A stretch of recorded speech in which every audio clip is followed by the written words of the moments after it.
Oh hi there big boys and welcome to my review of Daggerhood for Nintendo Switch and also other places you can get it on. It's okay, it's a platformer where the main gimmick is that you can teleport by throwing your dagger and then you throw your dagger then you press the button again then you teleport straight there. Could be a clever mechanic, could be done well, but I've got some problems with it.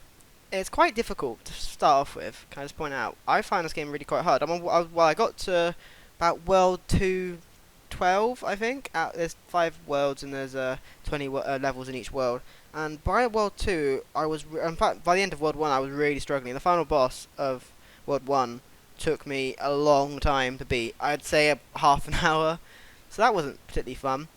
And yeah, I've given up now, to be honest, because though it was a fun game, I just think it's a little bit too hard for me, and I kind of can't be bothered, because each level's taking me, like, at least 10 minutes, and if you do the maths, 10 minutes times 80 more levels, that is, how many minutes is that? That is 1,000 minutes, that is, which would be equivalent of, that can't be right.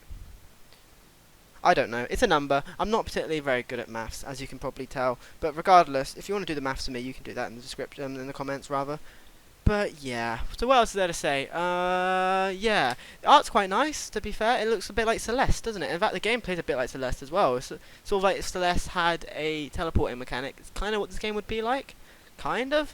But the problem with the game really is it isn't actually that hard in individual bites. It's the fact that each level, I mean, they're not long. Each level you should beat in about 45 seconds probably, but when you compare it to like something like Celeste, where each level can be beaten in about, I don't know, maybe 15 seconds or something like that, you can sort of see how it starts to add up, especially the final boss, which of level 1, which took me, I think even if you're like if you do it without any mistakes, it's all going to take at least 2.5 minutes, and I often died right at the end of the level, which got really annoying, but you know. So yeah, you can also do wall jumps, which really reminds me of Celeste, Celeste, I don't know.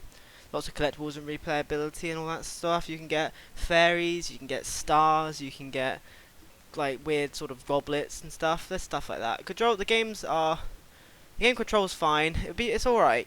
The problem with the game, game's controls, is the fact that you can't press the dagger button and the jump button at the same time.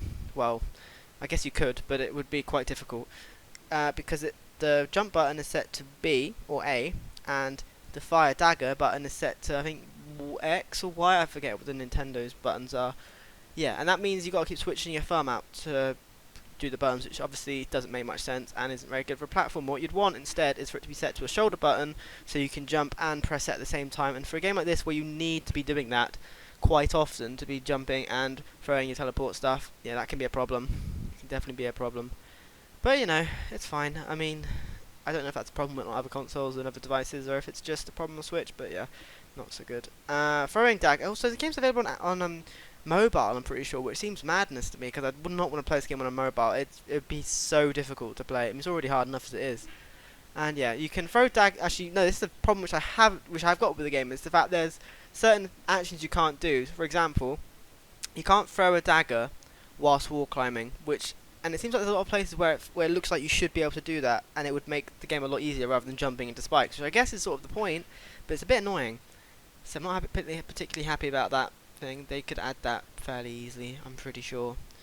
And another thing is, every time I killed an enemy, I kept thinking it would teleport me there, because I kind of thought that'd be more fun if you kill an enemy, it automatically teleports you there. Because otherwise, you end up having to throw the dagger once to kill it, then you throw the enemy again. Oh yeah, there are enemies, by the way. I should point that out. You have to throw the enemy, throw the dagger. Then you teleport. You throw the dagger again to actually get to wherever he was whenever you killed him, which is really annoying. And these little bats, which are tiny, which you can't really hit very well. And I don't know why they're there. Yeah, I feel like that'd be more fun if every time you hit an enemy, it automatically teleports you there, and it kills them, then it automatically teleports you there. Because surely that's what you're going to be doing anyway, and that would make for a bit more fun game design, I think. But oh well, there we are. And final thing which annoys me about the game is the whole dagger system. Basically, is that your dagger expires after a few seconds after you've thrown it, and if it hits the wall, then, you know, yeah, that's gone. So that's a problem. And I was thinking slow motion when you throw your dagger, or if you teleport when you teleport your dagger, would make a lot of sense. I think anyway, or at least some sort of assist mode for that sort of thing, because you've really got to time it quite well. And obviously when you're right next to a wall and you have to just move it slightly, it can be really annoying because you don't know if it's going to throw another dagger or actually go to where you want to go a lot of the time, and yeah, that's not so great. Yeah. But I think if you do a bit of slow motion when you throw a dagger, then you'd be like, "Oh, press it now." Obviously, not like to the point where it's stupidly easy, but just a tiny bit of slow motion added, just a bit, or at least the dagger being a bit slower or something like that. I don't know. I just think that'd be more fun. Plus, if it's slow motion, that means you get a bit more exciting. When I just missed it. I just about got it. The spikes nearly got me. That kind of thing. But oh well. Yeah. I don't know. I wouldn't not recommend this game, but be aware that this game is not particularly casual friendly. And I've played a lot easier games than this, and if you're a good platformer guy, maybe you enjoy this game. And yeah, it's not too bad. It's certainly not a bad game, but just be warned about the difficulty and the finickiness. But yeah, so thanks for watching, big boys. It's an important time, and bye.